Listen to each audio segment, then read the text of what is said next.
welcome back to my channel. How is everyone doing today? I actually have some really good news. So I'm feeling a lot better. Now, I'm not feeling great by any means, but I am feeling a lot better than I was about 3 days ago. And I don't know really what to attest that to, but I wanted to share with you today my sensitivity test that I took. I finally got the results back and I really wanted to share them with you because you all have been so supportive of me over these past few weeks of all the crap that I've been going through. And so I just want to say thank you and share with you some more news that I've gotten recently. So I know I've told you that I did my own sensitivity test to see, maybe there's more foods that I'm sensitive to.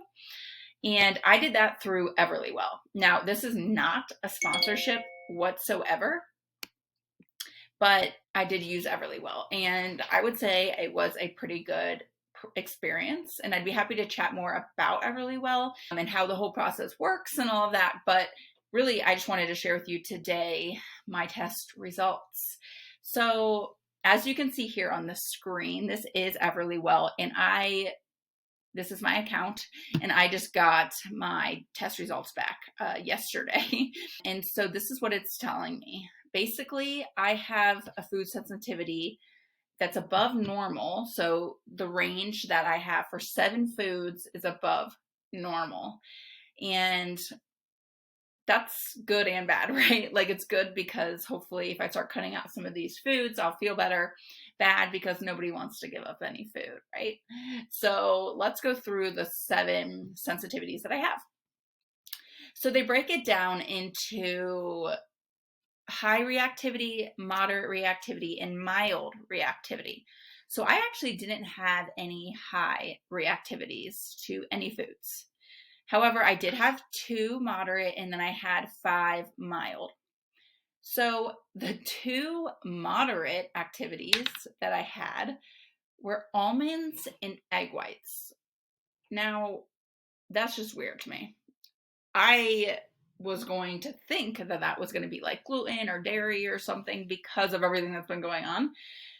I never would have guessed almond and egg whites.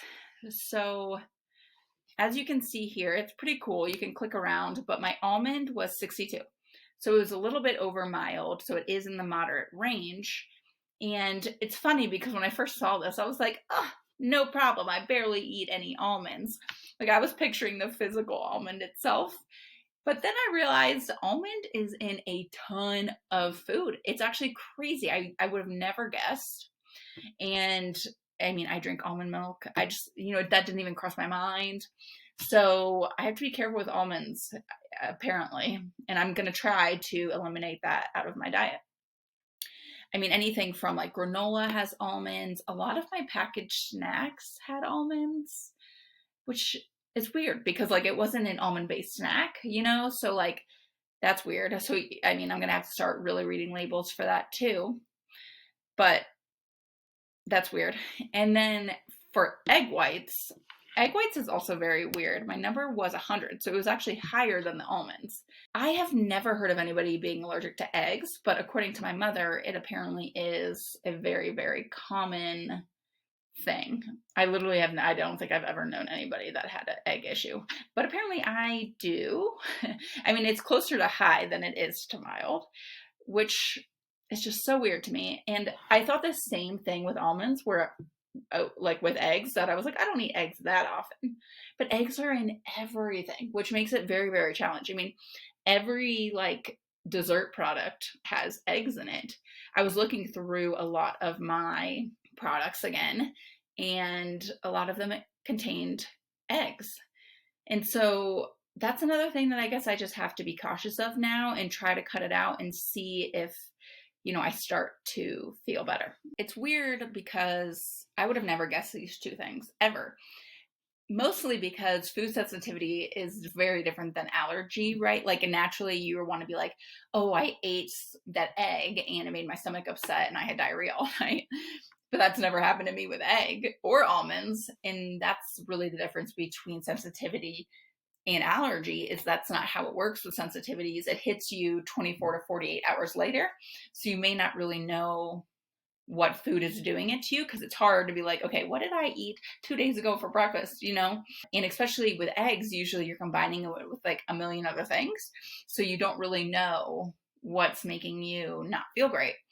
And one thing I wanted to point out about this test, they said you can have a reactivity level that's high, but doesn't necessarily affect your body. And so they recommend after this doing a 2-part elimination diet, which basically means, cut this out for 2 to 4 weeks, cut the almonds out, cut the egg whites out. And then the important part is to try to reintroduce it into your body.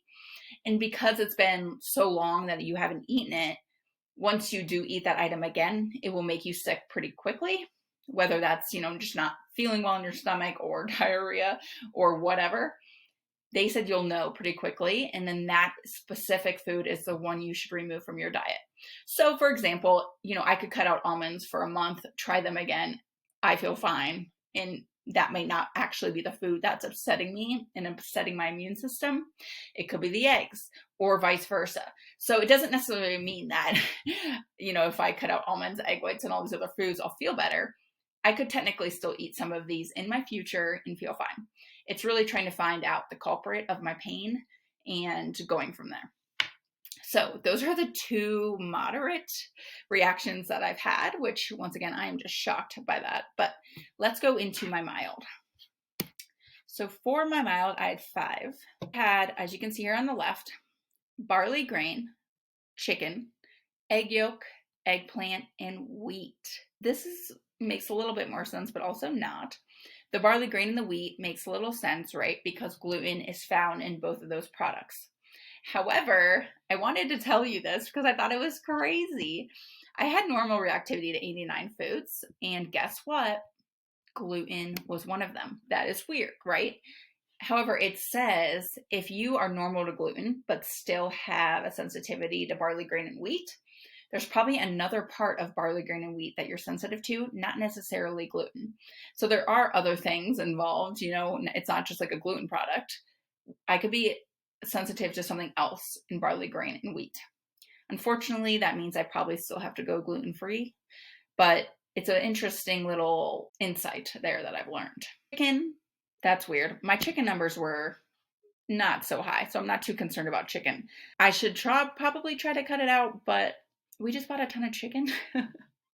And so I probably won't cut it out immediately. I think I might start with the eggs and the almonds and then maybe eventually go to chicken. But I just don't believe that chicken's the issue, but maybe it is. And then of course, egg yolk again. So not only egg whites, but also egg yolk I am sensitive to. So I should probably really cut out the egg in my diet. Eggplant, I rarely eat, so I'm not too concerned about that. And then once again, the wheat. So this is really interesting information, and it does help me get a head start on 2 things to cut out of my diet. So that is basically the quick version of me explaining the Everlywell results.